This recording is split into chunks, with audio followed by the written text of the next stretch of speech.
If I'd have known how it was all going to turn out, then maybe I wouldn't have got so upset. Then again, being a normal sort of guy, with normal reactions, I damn well think I would have done anyway. "Hi, Neil," I called to the guy sat at the bar. "Don't see you in here very often." "Oh, hi there, Rich," he replied somewhat sullenly. "I don't go to pubs all that often, but tonight's an exception." He didn't look too happy, but then, it really wasn't much of a pub. So, what should I to say? He didn't look happy at all. "What's up, mate?" I asked him carefully. Neil wasn't actually a good mate of mine or anything, and in fact, except for the odd party, etc., I hardly saw him at all. His wife Judy and my wife Corinne were, however, as thick as thieves, so I knew, or at least thought I knew, quite a lot about what went on in their lives. "It's all right, Rich," he carried on miserably, hardly looking me in the eye. "I'm not blaming you for anything. It's not really your fault." What? My fault? I had no idea what he was on about. "What's not my fault, Neil?" I asked tentatively, not wishing to upset him further. But instead of answering me, he just sat there, rested his chin on the tightly held fists in front of him, and let out a long, drawn-out sigh. "Come on, mate. What's up?" I was genuinely concerned about Neil, who was normally the life and soul of any party, but also curious as to my involvement in his grief. "It's Judy, of course," Neil told me. "Her and that bloody wife of yours." That took me back. Corinne and I had been married for just over 10 years at that time, me being just the wrong side of 40 and her, just the other.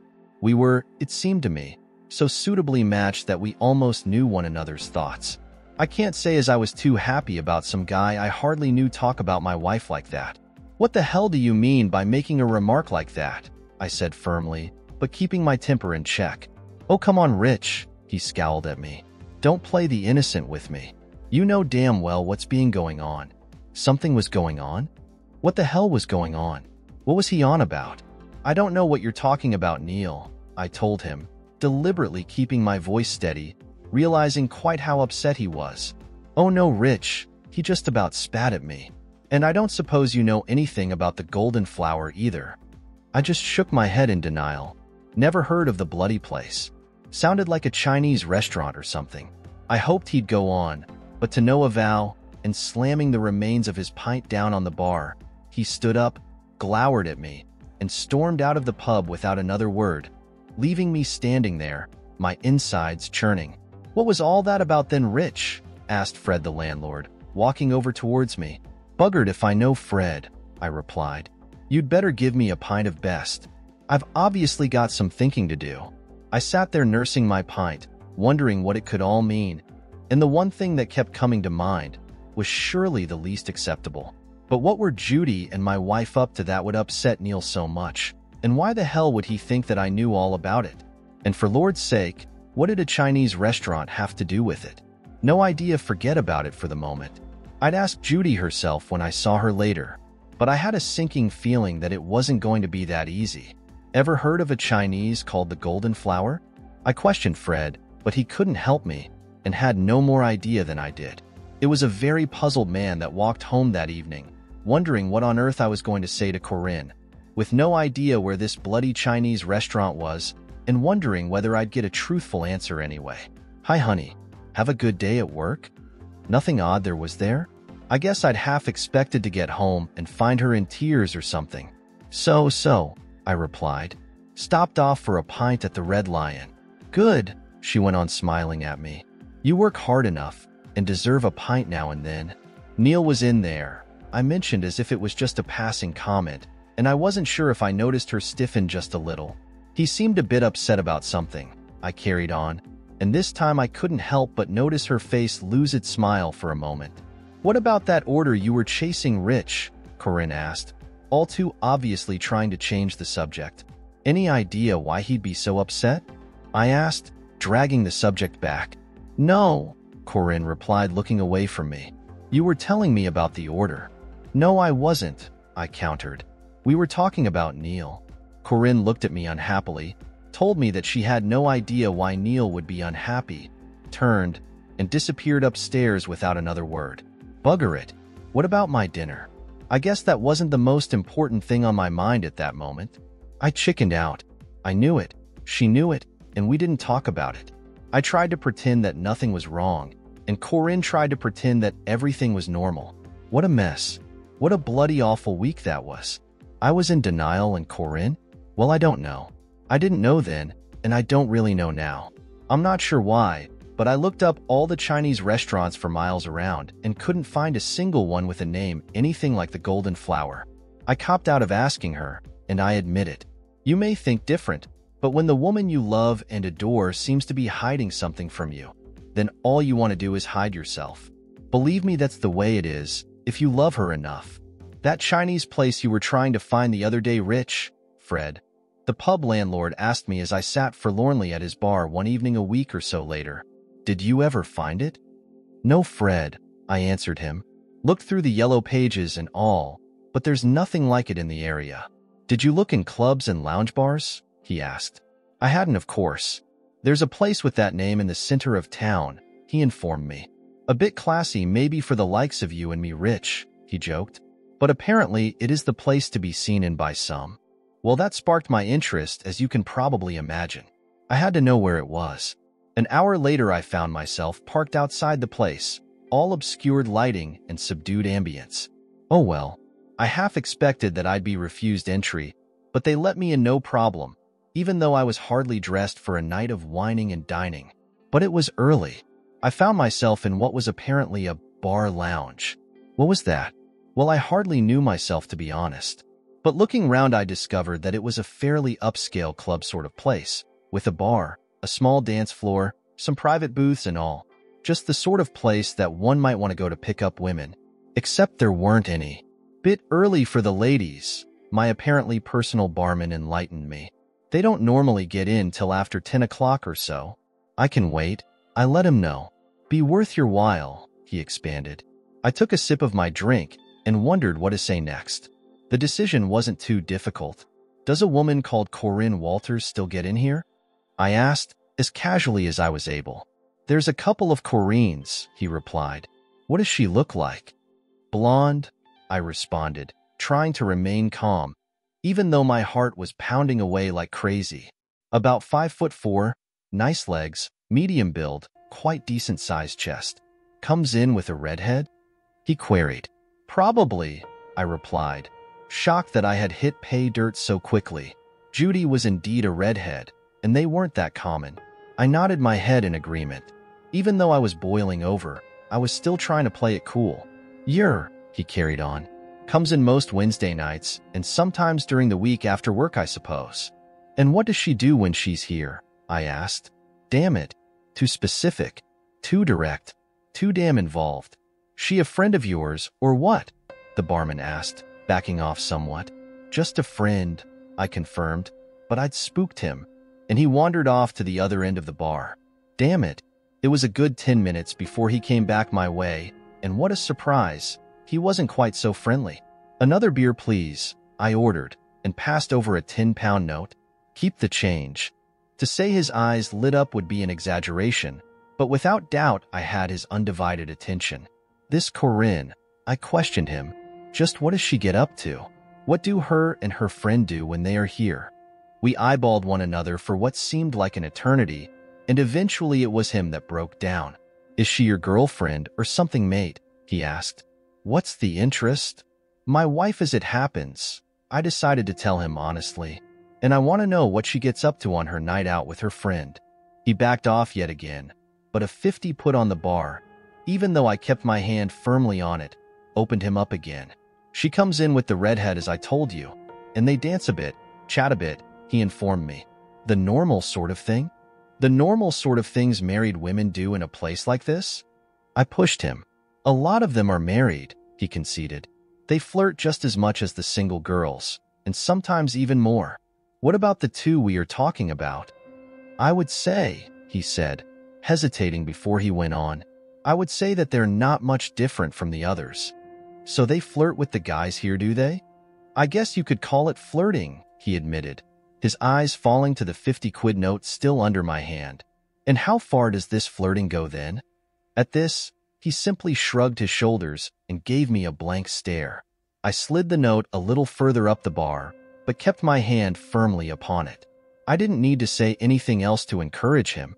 There's a lot of messing about goes on, he relented. You know, touchy-feely stuff. It happens all the time in a place like this. So what does that mean? I pressed him, my insides knotting up. They feel up her ass? He shrugged his shoulders and I assumed that meant yes. How about her chest? Wouldn't be surprised, the barman agreed. They get up to all sorts once they've had a few drinks and get out on the dance floor. What else?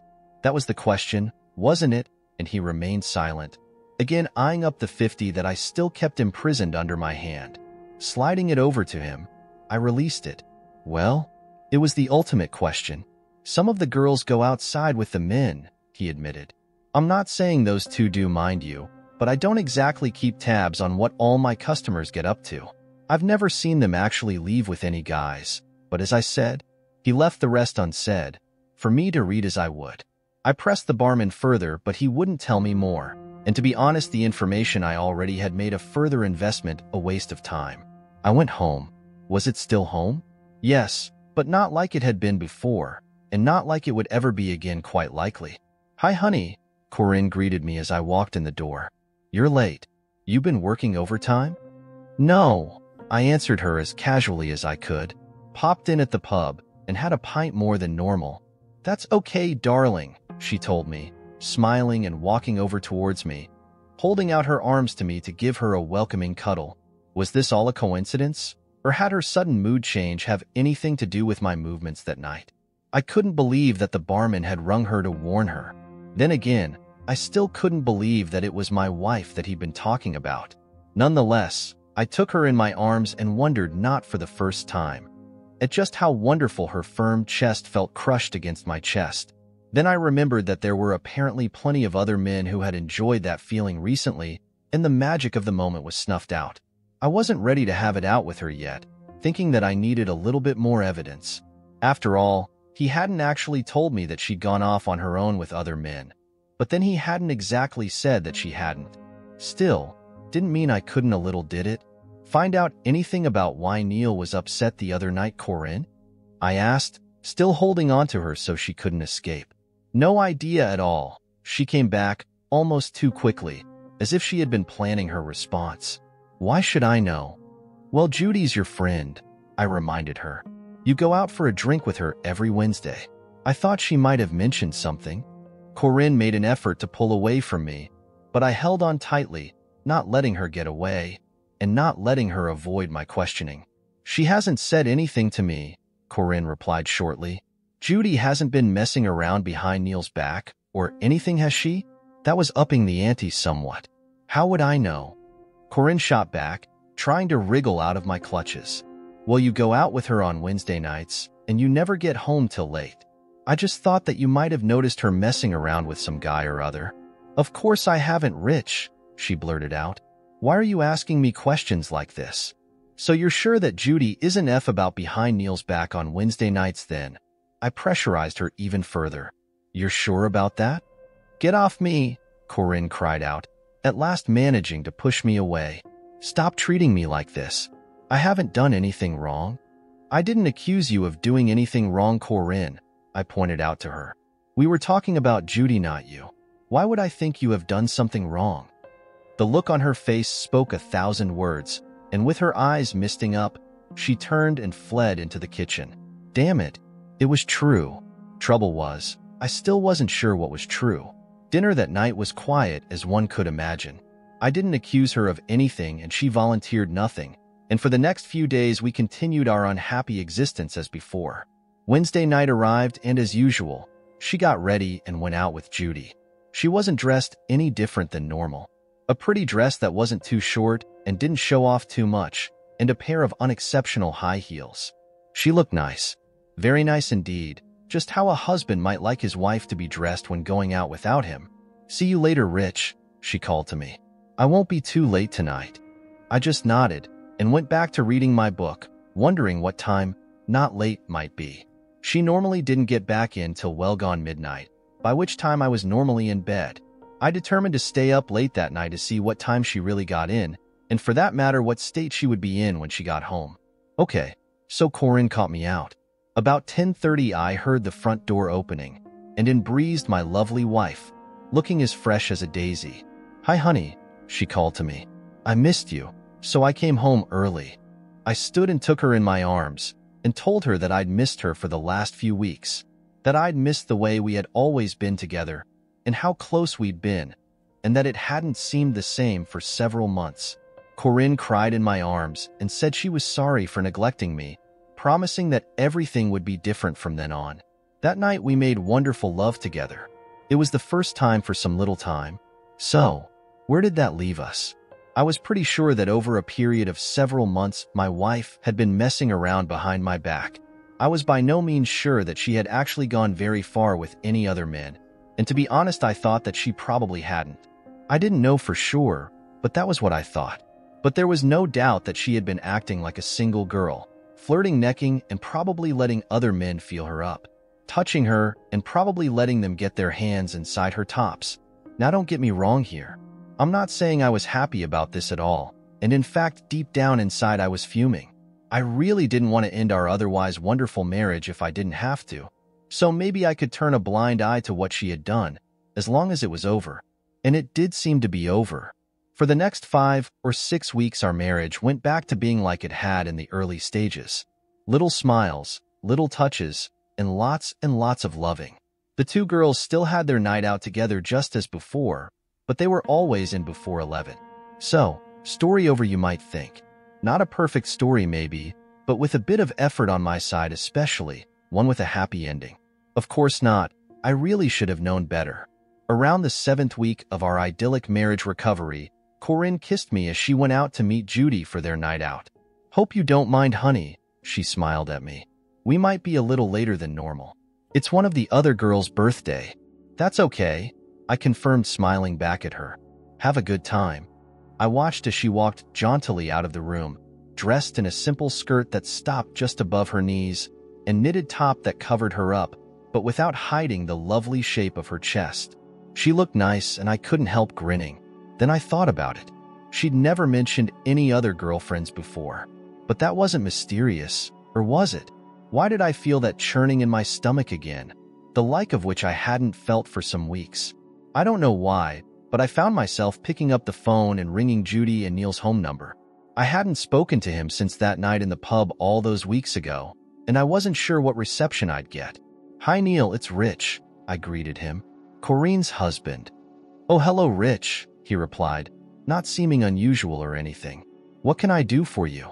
"Just wondering if Judy's left yet," I asked, not sure what else to say, and wishing I'd thought it all out a bit more before calling him. "Yes, she's left," he replied. "She's meeting Corinne at the restaurant. Is it anything important?" "No, nothing important," I told him. "Everything okay with you and Judy now?" That was a bit pointed, but he sighed and told me that they'd worked it all out, even apologizing for being so short with me that evening, and I told him that it didn't matter. I put the phone down. Damn and blast it. Meeting at the restaurant, were they? Then why had Corinne just had an early dinner and told me not 20 minutes ago that they were meeting at the George and Dragon pub? Could be a mistake. Could all be perfectly innocent. I thought maybe not. I considered it for a while and decided that nothing would be wasted if I did a little investigating. So I popped upstairs, had a quick shower, and changed into some casual clothes more suitable for a night on the town. Half an hour later, I was outside the Golden Flower wondering whether I was being stupid or something, but determined to carry on. Another 5 minutes and I was ordering a beer from the barman. It was the very same one that I'd talked to before, and I'd waited till it was him who was available. "Seen Corinne and her redhead pal in here lately?" I asked him, staring him straight in the eye. It took him perhaps 5 or 6 seconds to place who I was, but only another couple to spot the tenner that I held up in my hand. "No, mate," he replied, reaching over to take my money. "Honestly, I haven't seen them for quite a while." That figured. Maybe I was on a wild goose chase after all, but I settled down to enjoy my pint anyway, quite happy to admire all the talent. Didn't get offered any change though, so I reckon he was telling the truth. I finished my pint and went to the toilet. Hey, come on, that's what a man does. I came out from the loo and damn it, bloody hell, I almost bumped into Corinne and Judy. Bugger. Not in fairness that I would have even recognized them immediately, And if they hadn't been so wrapped up in the 4 or 5 guys surrounding them, then we would have walked straight into one another. You're wondering why I didn't recognize them straight away, aren't you? Go on, admit it. Well, when your wife leaves the house dressed sort of well nicely, then when you see her shortly afterwards done up, the Corinne was, well, maybe I should explain. Corinne had on, well, sort of had on, well, no, let's start again. It was a dress. I can't really think of what else to call it, except that dresses traditionally cover up a reasonable proportion of the woman wearing it. This one didn't seem to. Okay, so that's my opinion, but it was sort of backless, so short that it hardly counted as a skirt, and her chest were so bloody obvious that I didn't need to describe them. Come on, I'm maybe exaggerating a bit, but even so, never having seen my loving wife dressed that way before, and it was a shock. I didn't know she owned a dress like that, and Judy, the bee, was matching her. Corinne must have got changed somewhere since leaving our house. I wondered how she would be dressed when she came back home. The guys were all over the pair of them, and even though they were making a token effort to keep them at bay, it was obvious that they were loving the attention. Great to see you back, I heard one man say. Where the two of you been? Said another. Come and join us at our table, offered a third, by which time I was well pissed off. I sat in the background while a succession of different suitors approached them, took them onto the dance floor, and proceeded to try to undress them. They nearly succeeded. Well, maybe not really, but all the time Corinne and Judy laughed and giggled, enjoying it all as various bits of their bodies were shown off to the other men watching. I didn't. Let's make this clear. Okay, I didn't laugh and I didn't giggle. I didn't enjoy it at all. I sat there fuming while my wife and her friend flirted with anyone who came near them, and there was no lack of attention. The cow, the bee. This was the loving wife who had kissed me goodbye this morning and smiled at me lovingly as she had left earlier that night. A friend's birthday? Where was the bloody friend? Have one on the house. I looked up and there stood the barman. You know the one. Sorry, mate, he went on, but I was telling the truth. Haven't seen the pair of them for some time till tonight. I know, I told him. I believe you. What went wrong? He asked, looking at me with a degree of compassion. She did, I said, and we both nodded in agreement. I watched in disgust as my so-called wife flitted from man to man, teasing them outrageously as she disported her half-covered body with no regard to her married status. I watched as a succession of otherwise ordinary sort of chaps took advantage of the two of them, groping their chest, their asses, and yes, even trying to get their hands up under their skirts, even though they did fend that off. I felt sick and just wanted to escape, but I had a better idea. Threading my way through the eager throng, I made my way towards Judy, ignoring what my wife was getting up to.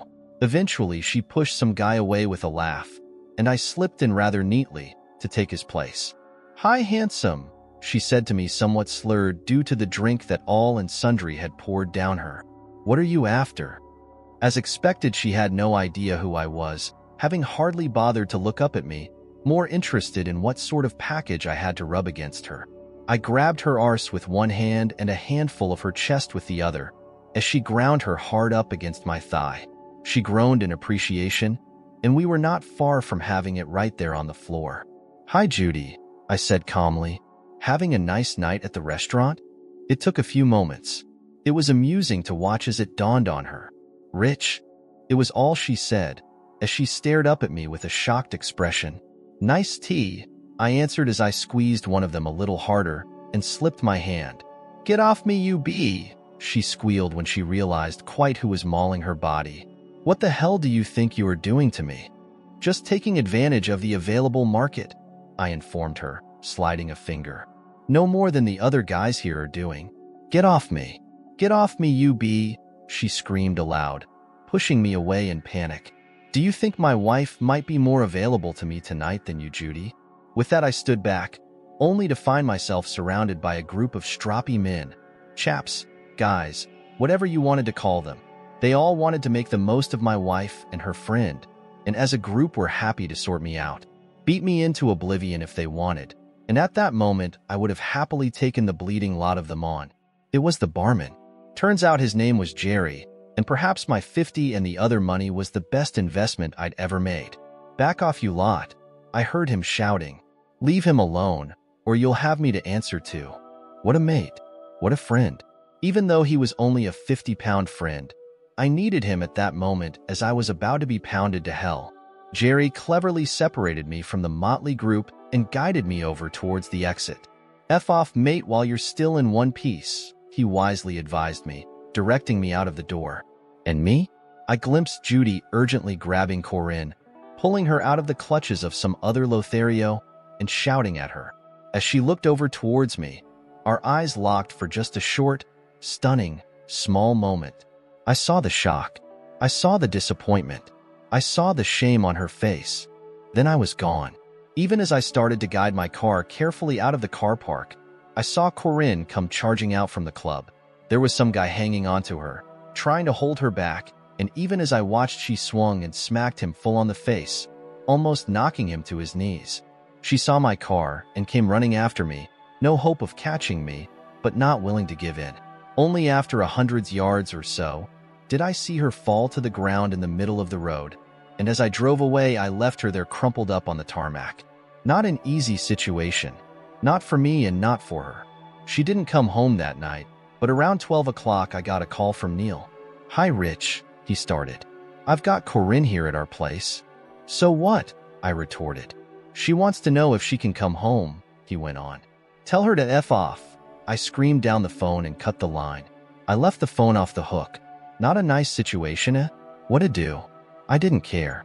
Friday evening, I came home from work and discovered Corinne's car in the drive. She'd come home, but to whose home? If things had been bad before then, well, you can imagine. She claimed that she hadn't been anyone else, and it was probably true, but she just didn't understand. Why is life so difficult? It got worse. Within days, I found myself hating her, despite the fact that I still loved her. I really didn't know what to do, except that I knew she'd betrayed me not once but twice, and I couldn't accept it. I could no longer trust her. I needed to talk to someone. But who? I didn't have any brothers or sisters, any close uncles, or even special friends. For the last few years since we'd moved to the area, it had been me and her, Corinne. Stupid? Maybe. I found myself wandering back to the Bloody Club. Don't ask me why, because I couldn't give you an answer. All I knew was that all my troubles seemed to originate from there. And it was there that I had my own personal 50-pound friend. Stupid? Definitely, but it worked for me. "You wouldn't be the first husband to find himself in this situation," he informed me. "It happens all the time. But what do I do about it?" I asked despondently. He shrugged his shoulders in that uncertain way and shook his head. He didn't seem to have any more idea than I did. He went off and cleaned a few glasses, but 10 minutes later sidled back up. "Rich," he started, "us being on first-name terms by then, why not give her a bit of her own medicine?" As he spoke to me, he nodded his head towards the other end of the bar, and I noticed what looked like a very attractive young woman sitting there on her own. "She wouldn't want to know me," I commented. "She can't be more than mid-20s or so." "In my experience," Jerry informed me solemnly, "that wouldn't be a problem. Besides, I would guess she's late 20s, maybe even 30. You think she's looking to get picked up?" I asked uncertainly. I hadn't done any chatting up for a very long time. "I'm sure she is, Rich," he went on, "just waiting for someone like you." "Maybe she's married," I said, almost looking for an excuse, though I had to admit that I was very tempted. "I'm sure of that as well," Jerry confirmed. "Maybe she's waiting for her husband." I still hedged. "I very much doubt it, Rich," Jerry grinned at me, "because I'm pretty sure that the guy sat over in that booth in the blue top is her husband." "What?" "You heard me," he answered. "He came in about 20 minutes ago and sat over there, and she came in about quarter of an hour later. She keeps glancing over at him, and his eyes are glued onto her." "You're kidding me, Jerry," I stuttered. "What are they up to?" "Just getting their kicks. I haven't seen these two before, but it happens all the time. Couple come in and pretend they don't know one another, and the guy gets his rocks off watching other blokes hitting on his wife." "But what happens?" I asked, astonished at what he was telling me. "Not much usually. The punter gets a few close-up dances maybe, and might even cop a feel. Maybe a kiss or two, but seldom much more. Just occasionally the guy might get the woman to go outside with him. Depends on the couple and how far they want to let it go." I looked over at the young, dark-haired woman, hardly able to avoid noticing that she was certainly dressed for the chase. Short black cocktail dress with a scooped front and high heels. On the slim side, maybe, but with a nice pair of teeth. Good legs, and she was showing a lot of them as she perched on the bar stool. How far do you think she'd go then? I questioned my host. Not far, he estimated. She's too nervous. Could be the first time they've done it. I reckon you'd be safe enough, they're rich. Have a bit of fun, but you wouldn't have to get too far involved. I looked at Jerry, marveling at how well he had read my mood. I did fancy a bit of romancing, but didn't want it to go too far. Then again, that's why he was such a good barman. Think she'd go for me then? I was still uncertain, still nervous about approaching a strange woman. Well, that young guy over there just tried to chat her up and got nowhere, he told me. She looked over at the guy in blue, and he shook his head. Didn't like the look of him maybe, but I think he was just too young. Maybe you'd get lucky. Bloody hell, was all this going on under my nose? Look, Jerry, I can't just go over and say hello to her. She might tell me to bugger off. Jerry laughed, then told me to leave it to him. That he'd go over and give her a drink and say it was from me. How do you know what she wants to drink? I asked. I'm a barman, he replied with a smile. That's my job. Silly question. I continued to sit there while he made some concoction that I didn't recognize, and then wandered up the other end of the bar. He offered the girl the drink, and she looked down towards me, so I nodded my head in a friendly gesture. The girl took the drink, glanced quickly over towards Blue Shirt, and nodded back to me, raising the glass in salute. I was in. Bloody hell, my heart was pounding, not at all sure what I was getting myself into. Careful not to make a damn fool of myself as I hopped off my stool. I strode up the bar and said hello. Hi, she replied. Thanks for the drink. My name's Rich, I told her. Pretty original line of chat. What? Hello, Rich, the girl answered back. I'm Cindy. So far so good. And I noticed Jerry giving the thumbs up discreetly from behind the bar. It was only then that I also noticed quite how nervous the girl was. She wasn't actually shaking, but she wasn't far off it. We chatted about this and that for some time, and she gradually relaxed, and for that matter so did I. We were getting on fine, so I asked her to dance. Now I'm no Fred Astaire or anything, but I do have a reasonable grasp of the rudimentaries, and she followed my simple steps quite happily. A little stiff in my arms to begin with, she soon softened up, and by the second dance, she was wonderfully molded up against me. Not too close, you understand, just nicely so. By golly, she felt good. I wanted to kiss her, but the opportunity didn't arise, so I just enjoyed the feeling of a beautiful young woman in my arms. After the third dance, she suggested we should go back to our seats, and once there, she excused herself to go to the ladies. It was only when Blue Shirt picked up his mobile phone that I catoned on. She'd gone to the loo to phone him, to ask if he approved maybe? I really didn't know, though everything so far seemed to indicate that she did, so I hoped he would too. This was confirmed when Cindy came back out, smiled at me and came back over, climbing up onto her stool, whether by accident or design. Her already short skirt rode up even higher than before, giving me a clear view of an awful long expanse of her long bare legs. What are you grinning about? She asked me, when I could no longer keep my mirth at the situation in check.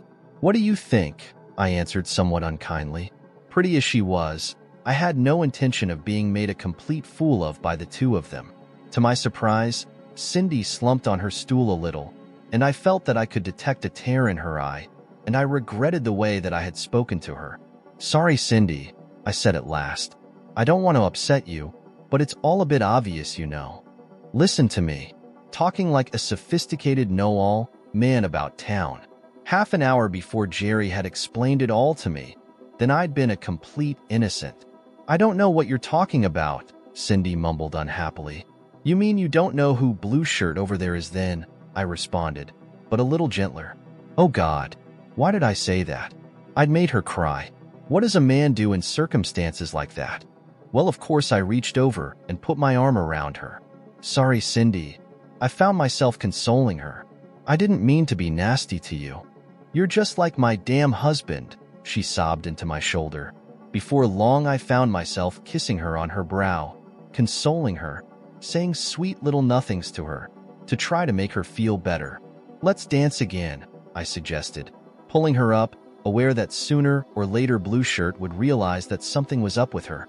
Once on the dance floor, she molded her soft body up against mine again and sobbed quietly away for the whole of the first dance. "What's up, Cindy?" I demanded when I sensed her settling down. "I'm not going to do anything that you don't want me to." "It's not you, Rich," she informed me unhappily. "It's that Tom that I'm married to." Over the next few minutes, I gradually prized the information out of her that what she was doing that evening was very much against her will. Her husband Tom had been cajoling her for 6 months to go along with his fantasy of seeing her with another man. She'd been disgusted with the whole idea and utterly refused. And then one night Tom had come home rather drunk with a couple of his friends. "Oh no." I reacted immediately. "Don't tell me he forced you to have it with them." "No," she cried into my shoulder. But after he teased and taunted me for a while, I told him to piss off and stood up to go up to my bedroom. "Good for you," I congratulated her. But he grabbed me and pulled me down onto the sofa, she wept. Then he held me down and undid my blouse while the other two watched. How could any husband do that? I wondered aloud, my temper rising. "That wasn't the end of it," she went on, starting to sob again. "He pulled me up onto my feet and told the others to undo my bra. Then when that fell off, he turned me round. I pulled her closer to me, unable to find the words to console her. Then one of them undid the belt on my jeans and unzipped them. But by then I was screaming aloud for all I was worth, and at last Tom told them to stop." "What happened then?" "Tom just held me, and I felt my jeans begin to fall down my legs anyway. By the time they were down to my knees, the 3 of them were standing there laughing at me and taunting me.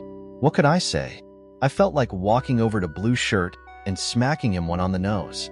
Then Tom let go of me, but as I tried to escape, one of the others grabbed underwear and pulled them down. By the time I got away from him and fled to my room, I'd left my jeans behind and my underwear were halfway down my thighs. "Did they chase you?" "No," she sobbed. "I locked myself in the bedroom and I didn't see Tom again till the next morning." "You should have reported them to the police," was my somewhat unhelpful suggestion. "How could I?" she blurted out and burst into tears again. When she settled down again, she explained that the following day her husband had threatened her that unless she played along, he would invite his friends back for A with her as the prize. Eventually, after some discussion, she'd agreed to going into a bar and letting some stranger pick her up, as it seemed a lesser step than going all the way. "Why don't you just leave him?" I asked. "Maybe I should," Cindy answered, "but I guess in some way maybe I still love him."